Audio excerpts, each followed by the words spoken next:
Hi everyone! Welcome to Solitech Reviews. So, i-unbox natin ngayon itong Samsung A50 at pag-usapan lang natin kung ano yung mga specification ng phone na to. So, nabili namin to sa mismong Samsung store at ito itsura ng paper bag niya. Meron siyang kasamang generic na Bluetooth speaker tsaka generic din na Bluetooth earphones. At sa tatlong kulay na pinakita nila, pinili ko yung blue.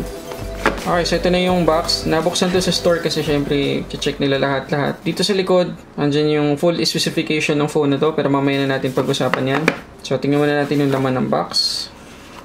So yan pala yung mismong kulay ng A50 na napili ko.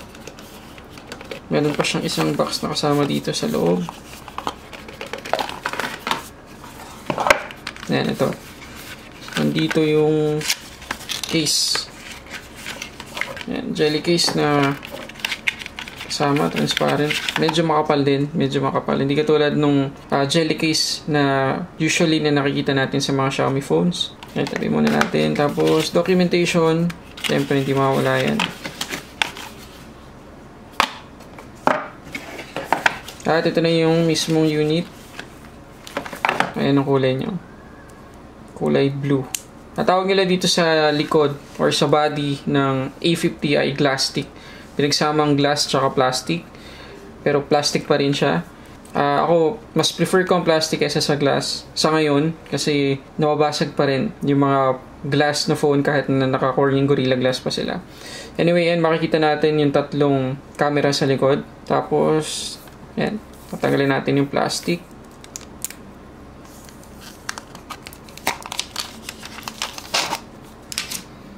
Ayun, so meron siyang notch, makikita natin. Ayan, ang tawag ng Samsung dyan ay Infinity U display. Pero usually, dew drop or water drop notch yung tawag dyan. Tabi muna natin. Ito yung ibang laman ng box. Meron siyang kasamang free na LTE SIM from Globe. Andyan din yung USB Type-C cable. At napaka-rare na nito makita sa mga bagong phones ngayon na. Meron siyang kasamang earphones. Meron siyang 3.5mm jack. Binigyan pa tayo ng Samsung ng earphones na kasama. Bihira na yun makita sa ngayon.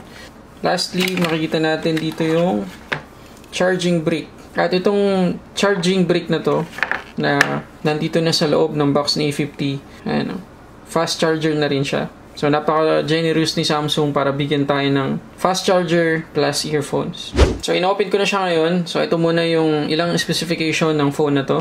Si Samsung A50 ay naka 6.4 inches, 1080p Super AMOLED screen, 403 ppi density. Naka Corning Gorilla Glass 3 protection lang siya. Out of the box, naka Android 9 Pie. At yung chipset na gamit niya ay Exynos 9610 10nm architecture na meron 2.3 GHz at 1.7 GHz na speed. Meron siyang dalawang variant para dito sa Philippines. Ang pinaka-common na variant ni Samsung A50 ay 6GB of RAM, 128GB of internal storage. Kaya niya mag-handle ng microSD up to 512. At doon sa camera, sa main camera, meron siyang 25 megapixels 1.7 aperture, 8 megapixels 2.2 aperture, yun yung ultra-wide na camera niya. At yung depth sensor niya, 5 megapixels 2.2 aperture. Yung selfie camera, 25 megapixels, 2.0 aperture. Wala siyang fingerprint sa likod at sa harap. Doon sa screen meron. Ang tawag nila doon ay under-display fingerprint sensor. At panghuli, yung kanyang non-removable battery ay 4,000 mAh at capable siya sa fast charging kapag 15 watts na power adapter yung gamit mo. Okay, so tapos na natin setup si Samsung A50 at ito yung default home screen niya. So makikita natin agad-agad na medyo iba na yung interface sa Samsung ngayon kasi One UI na ito. Yun yung tawag nila sa bago nilang skin. At makita natin na yung icons ay mas malaki kesa sa dati. Pero bukod dyan, pati notification panel iba na rin. At yung kanyang app drawer medyo iba na rin. Malalaki na rin yung icons.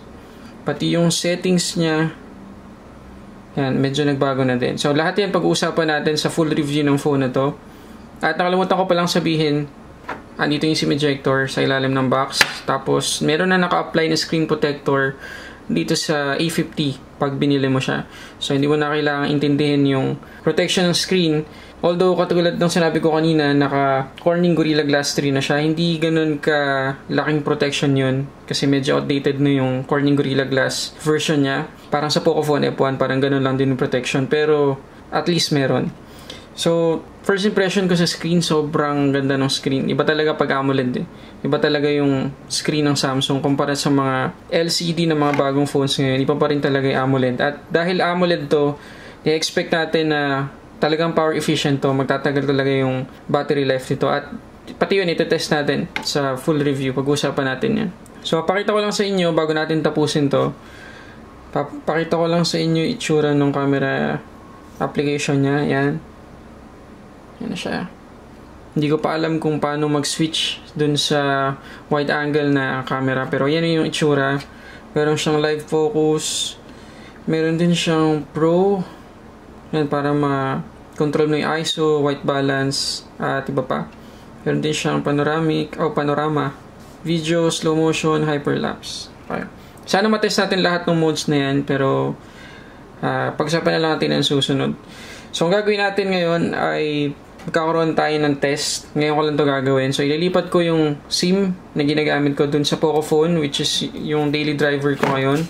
Lipat natin yung SIM dito para ito yung maging daily driver ko na phone. Para at least sumibigay ko sa inyong review tungkol dito ay honest, tsaka kung ano talaga yung experience ko.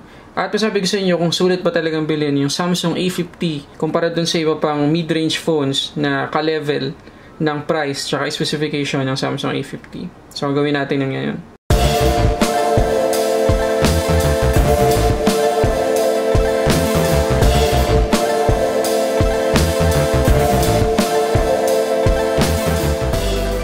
Okay, so dito na yung SIM na ginagamit ko. So, ayan, mayroon na siyang signal. Ayan.